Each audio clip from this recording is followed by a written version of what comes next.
Bonjour à tous. Aujourd'hui, nous allons peindre mes derniers dahlias du jardin.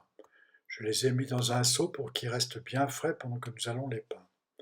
Avant de commencer, je vais déposer du drawing gum. Vous voyez, j'utilise un très très vieux pinceau qui ne servira qu'à au drawing gum. J'utilise aussi un tout petit réservoir, une petite bouteille pour mettre le drawing gum, pour l'avoir le plus près de ma main. Ça évite de renverser le pot par terre ou sur votre dessin et le pire sur vos vêtements. Comme ça, vous plongez, le raccourci est très court entre le petit pot et votre pinceau. Et j'utilise donc un vieux pinceau. N'utilisez jamais un pinceau neuf, il sera à jamais irrécupérable. Donc je mets du drawing gum sur les montants des chaises. Je peux me servir aussi d'une règle pour avoir des traits bien droits. Ça permet d'aller quand même très vite, hein.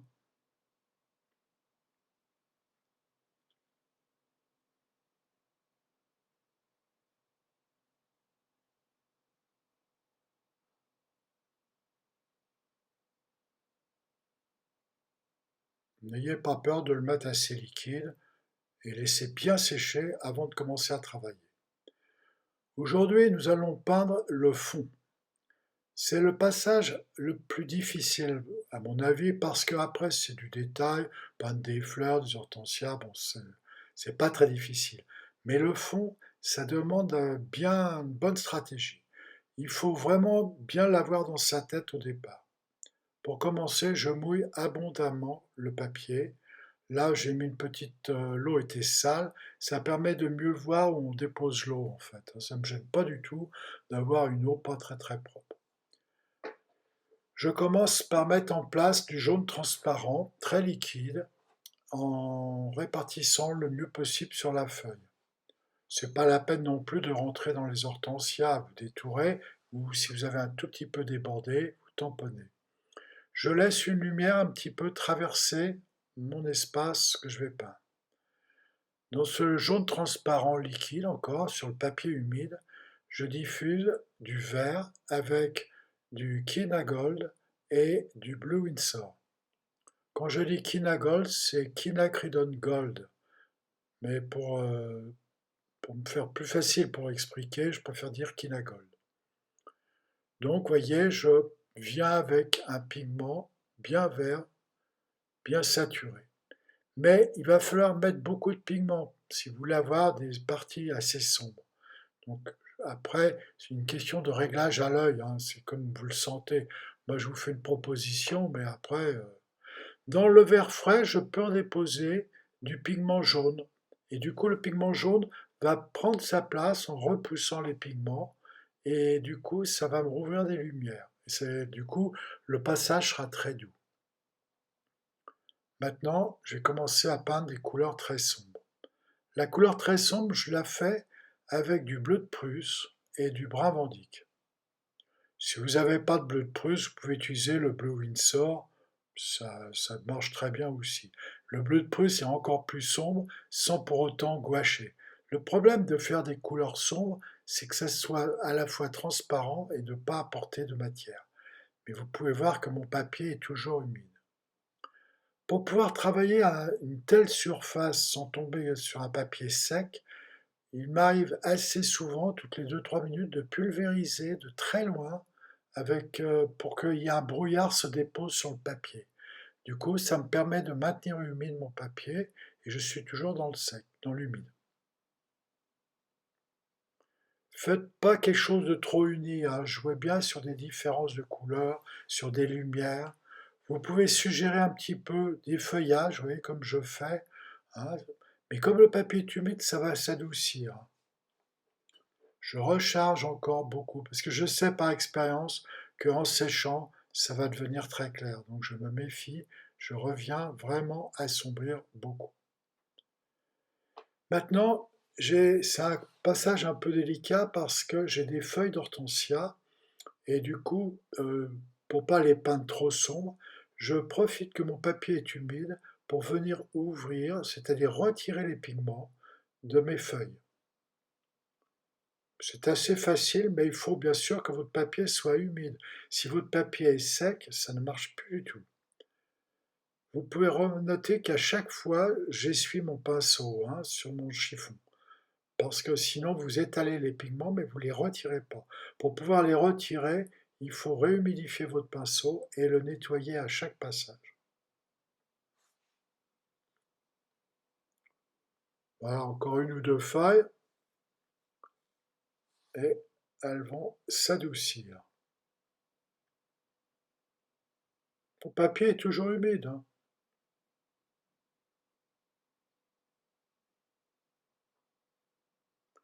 Avec la même technique, j'ouvre quelques petites herbes en bas, mais je sais qu'après elles vont disparaître parce que je vais réassombrir la base. Mais bon, c'est toujours ça d'appris, ça vous permet de...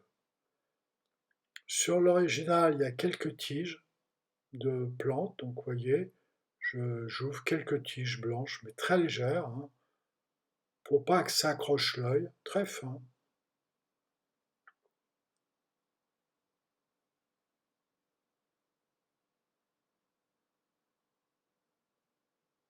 Et quelques herbes en bas.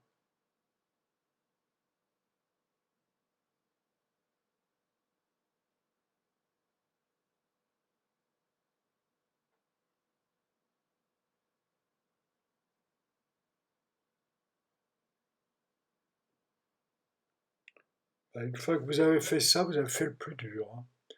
Maintenant, on va terminer notre séance d'aujourd'hui en préparant le sol.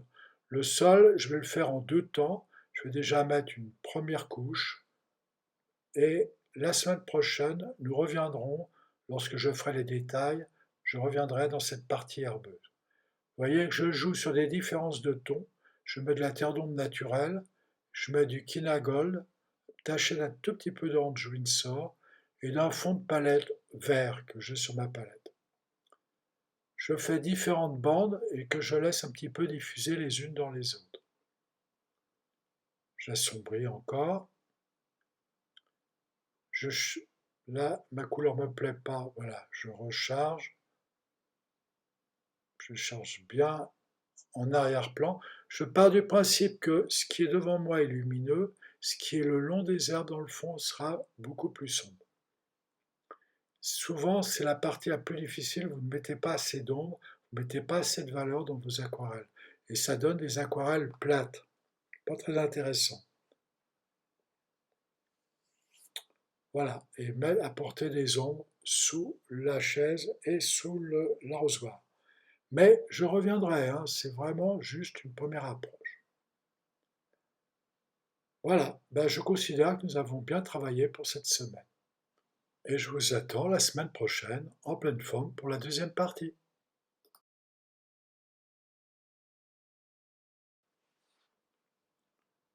Bien, ben bonjour, j'espère que vous allez bien et nous allons continuer notre aquarelle. Donc le papier a bien séché depuis une semaine et nous allons commencer à peindre les dahlias. Pour peindre les dahlias, un premier passage avec de l'orange Windsor très dilué, un petit peu de Kinagol,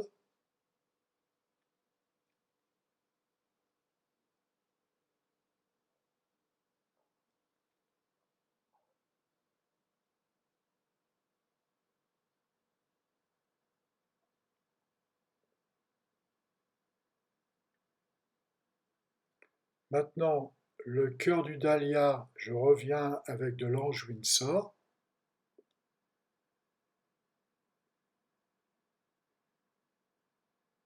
Je laisse dans le haut des lumières. Je vais avoir tendance, vous allez voir, d'assombrir plutôt la base des dahlias plutôt que le haut pour laisser une lumière. Là, je recharge vraiment avec de l'orange Windsor presque pur. Et dedans, je mets une toute petite goutte d'alizarin crimson.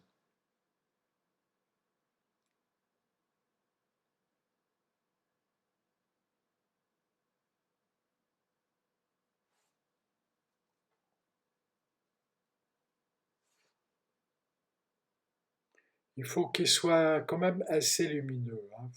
Parce que ça va apporter de la couleur. Parce que le vert, généralement, est une couleur un peu terne. Donc il faut apporter maintenant, dans ce fond pas très lumineux, finalement, des couleurs vives. Les dahlias, c'est vraiment facile à faire. Maintenant, je vais vous montrer comment on fait les hortensias. Les boules d'hortensia, considérez que c'est une boule. Sur le haut, il y a de la lumière, donc ça sera presque blanc, et le bas sera très assombri.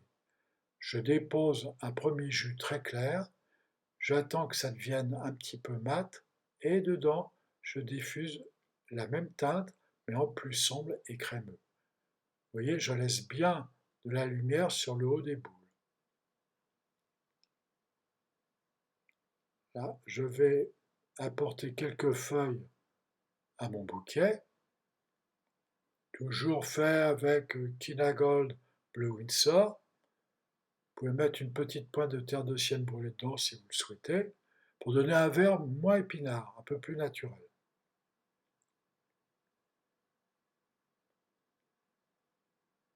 Profitez que la feuille est bien humide pour diffuser une teinte un peu plus sombre dedans.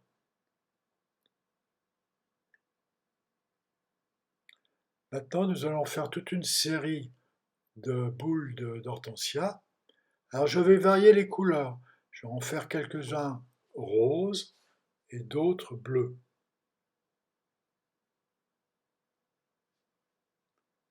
Donc, premier passage, avec un pinceau écrasé, juste en appuyant. Alors, la technique du pinceau écrasé, j'écrase bien mon pinceau pour prendre de l'eau, très clair, mais sur le papier, je ne l'écrase pas. Je dépose simplement le bout de mes poils pour déposer la couleur. Donc, vous voyez, ça devient lumineux et assombri encore et encore.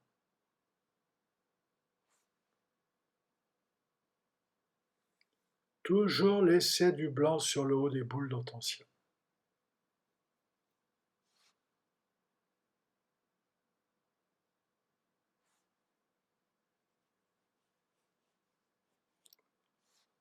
Bon, là, je suis désolé, mais vous voyez, ça a été coupé au montage. Je ne peux plus revenir, mais bon, le principe est le même partout, hein.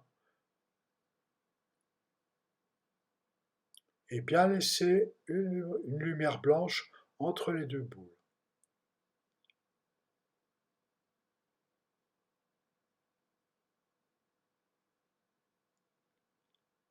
Allez, le dernier.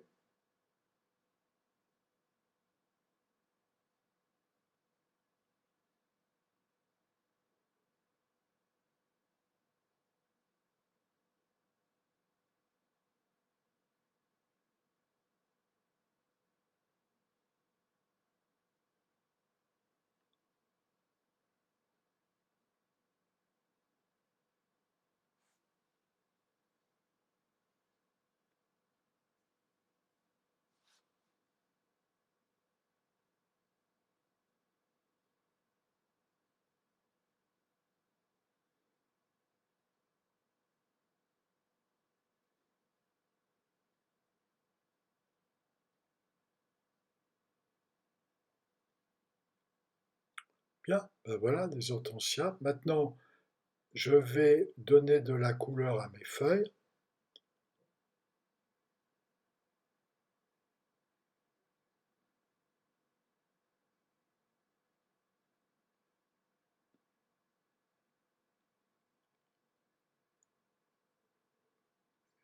J'adoucis un petit peu pour pas que ça soit juste un ovale vert, mais donner un petit peu de profondeur à mes feuilles, qu'elles ont un petit peu de relief.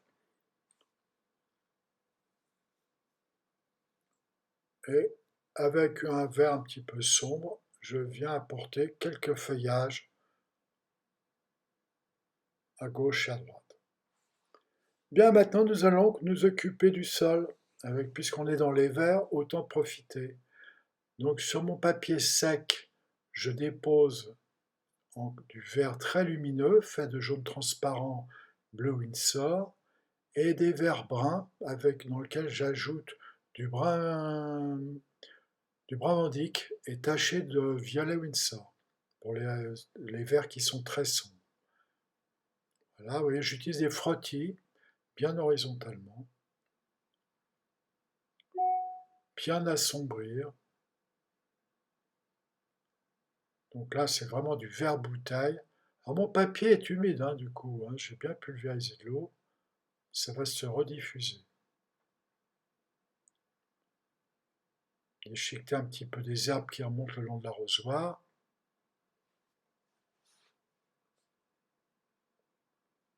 Et apporter une teinte vraiment lumineuse sur le premier plan, hein. C'est ça qui est important. Mais avec des verres qui restent naturels, qui ne sont pas trop épinards. Alors vous voyez, pour retirer le drawing gum, j'utilise un très vieux gant de toilette, hein, qui me retire le drawing gum parfaitement sans tacher le papier. Maintenant, je vais faire la chaise longue, excusez-moi, la chaise de jardin, c'est un lapsus, hein, et j'utilise donc du Kinagold et Orange Windsor mélangés. Vous pouvez, hein, vous êtes libre, vous pouvez changer la couleur de la chaise, hein. Donc, vous remplissez consciencieusement tous les barreaux.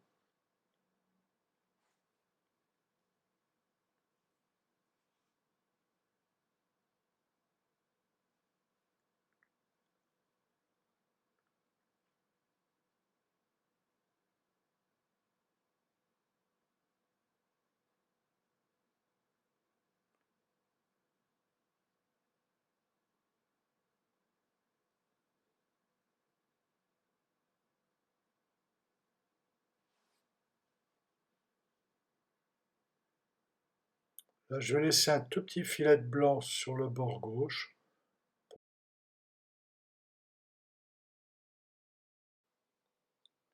Et nous allons commencer l'arrosoir. Donc l'arrosoir, je mets une petite tache de brun, mais surtout ça va être un gris bleuté fait de bleu d'Inde d'entraîne ou bleu de cobalt taché de brun vandyck. Mais c'est surtout plus chargé en bleu, hein. Faut pas non plus que ça soit trop marron. Vous déposez votre jus, vous assombrissez, vous voyez, donc toute la partie de droite sera plus dans l'ombre. Là, je reprends exactement la même teinte que j'ai peinte, mais je rajoute une pointe de violet Winsor. Je peins cette partie courbe, cette poignée, je dirais, et l'anse, voilà, l'anse de l'arrosoir. Et avec le pinceau gratteur, je mets une lumière sur le dessus, hein. Vous voyez, je dégrade pour avoir une lumière sur le dessus, et je reviens assombrir le dessous pour bien marquer la lumière. J'adoucis. Alors, c'est dessous à gauche et l'ombre est à droite sur la partie droite de l'anse. Pour ceux qui aiment le côté sportif, avec le pinceau, vous pouvez ouvrir des petits filets blancs.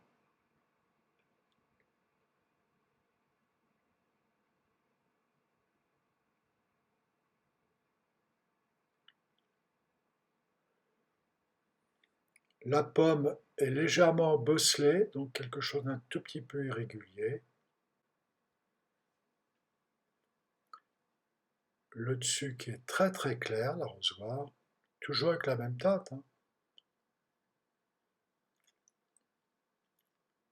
Bon, il est vrai que ce triangle-là me gêne, le triangle blanc, j'ai tout de suite le retiré parce que optiquement ça me gêne un peu. Et pendant ce temps-là, du coup, le papier va un peu sécher. Voilà, maintenant ça aussi, détourage soigneux.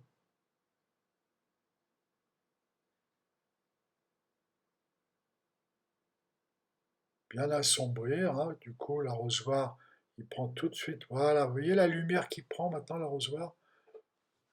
Formidable.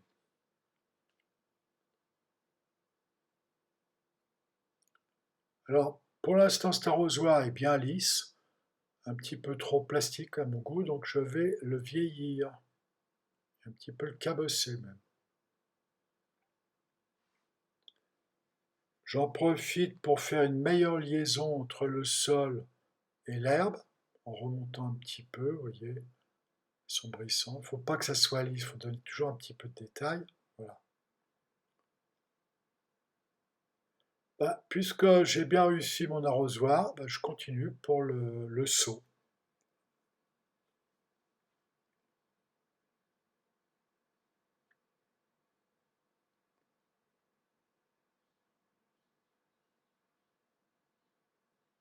Quand vous voulez faire des beaux bouquets qui durent chez vous, c'est bien de le faire tremper une nuit dans un seau pour qu'il se réhumidifie bien, et le lendemain, vous pouvez le mettre en bouquet chez vous. Ils tiennent beaucoup plus longtemps. Voilà, même couleur pour assombrir à droite, avec donc du bleu d'Inde entraîne taché de brun vendique, une petite pointe de violet, et avec mon pinceau magique, j'ouvre des lumières. Je laisse diffuser. Donc là, je donne un petit peu de détail, je viens cerner le bord de mon... Alors quand c'est trop régulier, vous voyez, je donne un tout petit coup de chiffon, voilà, et du coup, ça fait des traits qui sont un peu irréguliers et donne vraiment un aspect beaucoup plus naturel. Soit je donne un coup de chiffon, soit je donne avec mon doigt.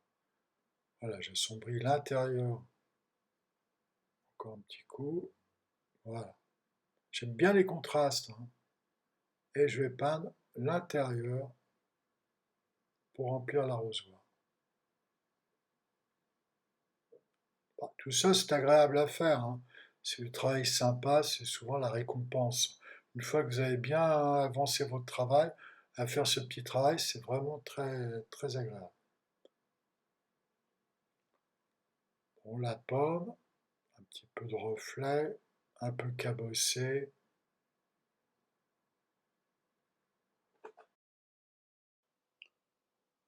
Quelques filets gris sur le dessus de la chaise.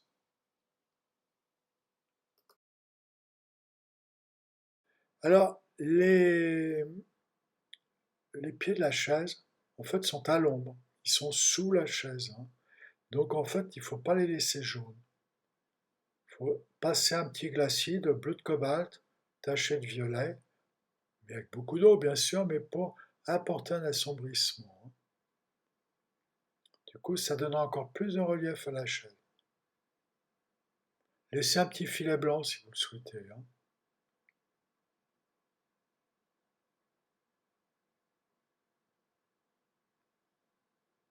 Maintenant, quelques détails encore dans l'arrosoir qui est bien sec, petit renforcement des ombres.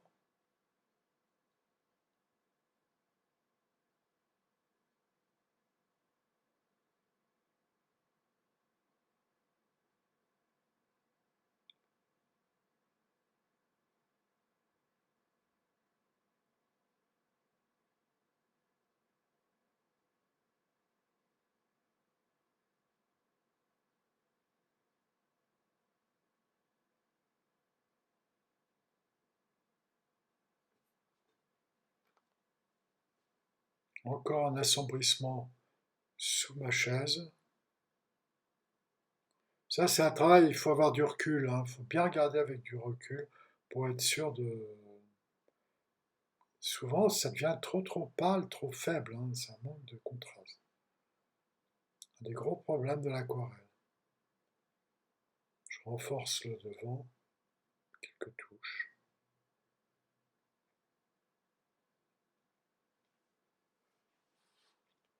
Et c'est une chose que souvent beaucoup de gens oublient, les fleurs portent une ombre sur le seau, donc il faut peindre l'ombre des fleurs sur le seau.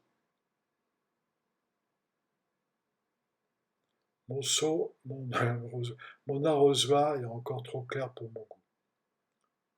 Voilà. Oui, c'est d'une manière approximative, hein. Je mets de la couleur, j'ai mon idée, mais je m'aperçois que c'est beaucoup trop clair, et ben il faut en remettre. Alors là, le jardinier, il a la sale manie de laisser son arrosoir dehors toute l'année, et en fait, du coup, il commence à rouiller.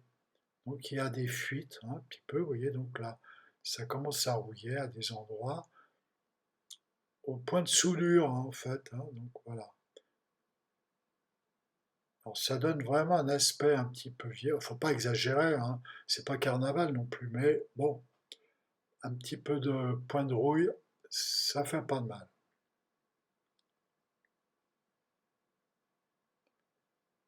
Voilà, chaque barreau découpe la chaise. C'est des choses qu'on a tendance à oublier. Petite tombe encore forcée sous la... Bah, on commence à s'approcher de la fin, hein. Un petit peu d'assombrissement encore très près sous le siège.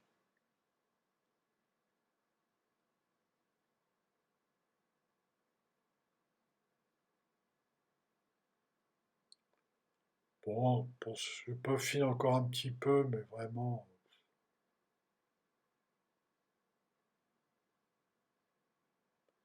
Et mes feuilles me semblent un petit peu claires, donc je vais unifier tout ça en passant un glacis sur l'ensemble de mes feuilles.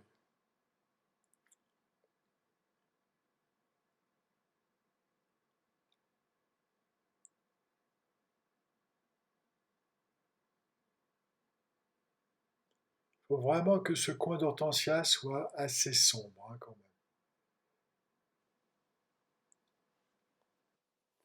même. Et voilà, le travail terminé. J'espère que vous avez eu du plaisir à peindre cette aquarelle avec beaucoup de détails, mais le résultat est vraiment lumineux et très agréable. Je vous souhaite une belle réussite et à dans 2 semaines car ce sont les vacances. À bientôt!